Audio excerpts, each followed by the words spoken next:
Hi hello అండి అందరికీ నమస్తే. నేను మీ Satya. Welcome back to my channel Raj Satya P40. ఈవేళ మన టాపిక్ ఏంటంటే ఆల్రెడీ మీకు థంబ్నెయిల్ చూసి అర్థమైపోయి ఉంటుంది. అదేంటంటే ఉదయాన్నే మన ఇళ్ళల్లో చాలామందికి జొన్న జావ, రాగి జావ తాగే అలవాటు ఉంటుందండి. అలాగే సాయంత్రం చపాతీ, పుల్కా తినే అలవాట్లు కూడా ఉంటుంటాయి. ఈ అలవాట్లు మంచివే, కానీ ఇది రెడీ చేసుకోవడానికి వాడే ప్రాసెస్డ్ రెడీ మిక్స్ మాత్రం మంచిది కాదండి. ఎందుకంటే అందులో మైదా కలుస్తుందంట. అందరికీ తెలుసు కదండి, మైదా అంత ఎక్కువగా వాడటం మంచిది కాదని. అంతంత డబ్బులు పెట్టుకొని బయట కొనే బదులు మనమే ఇంట్లో ఈజీగా రెడీ చేసుకోవచ్చు. అసలు చూడు జావ, జొన్న జావ అనేది మనం మార్నింగ్ తీసుకునే ఫస్ట్ బ్రేక్ఫాస్ట్ కదా. అది ఎంత నీట్గా తీసుకుంటే అంత మంచిదని నా అభిప్రాయం.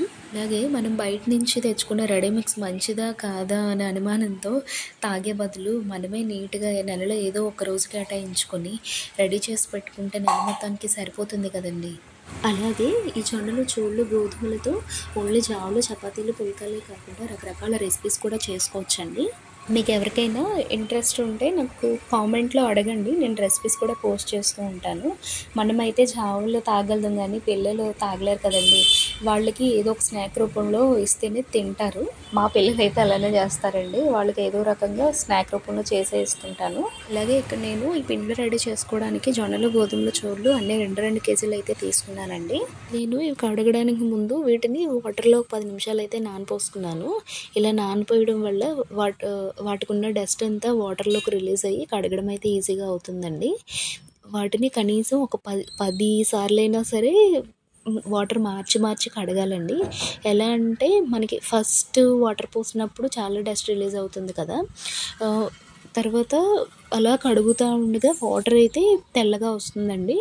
అలా మనం తేడా చూసుకొని కడుక్కోవాలి. అలా కడిగిన తర్వాత వీటిని ఒక క్లాత్లోకి తీసుకొని గట్టిగా ముడిపెట్టుకొని పక్కనైతే కాసేపు వాటర్ కారేంత వరకు పెట్టుకున్నాను. క్లాత్లో ముడిపెట్టుకొని ఒక హాఫ్ అన్ అవర్ అయినా సరే పక్కన ఉంచుకుంటే మనం ఆరబెట్టుకునేటప్పుడు చేతి వాటంకి తగ్గట్టుగా జల్లుగా వస్తాయండి. లేదంటే తడిగా ముద్దుగా ఎక్కడ క్లాత్ మీద వేసినా కానీ ఎక్కడికక్కడే ఉండిపోతూ ఉంటాయి, జరగవు అసలు. ఇలా పెట్టుకొని ఆరబెట్టుకుంటే ఈజీగా రన్ అవుతాయండి. ప్రాసెస్ అంతా మనం బాగా ఎండకాసిన రోజు పెట్టుకుంటే చక్కగా ఉదయం ఆరబెట్టుకుంటే ఈవినింగ్కి ఆరిపోయి పిండి కూడా పట్టించుకొని వచ్చేయచ్చండి. మాకు మధ్యాహ్నంకి ఆరిపోయినాయి, మరుసటి రోజు ఉదయాన్నే పిండి పట్టించుకొని వచ్చేసారండి. అలాగే నేను వీటితో పాటు కొద్దిగా బియ్యం, పచ్చిశనగపప్పు కూడా పట్టించానండి. అవి కూడా ఇంట్లో స్నాక్స్ చేయడానికనే వాడతాము. మిక్సర్ అలాంటివి మేము బయట నుంచి తేవడం తక్కువ అండి, ఇంట్లోనే రెడీ చేసి పెడతాను.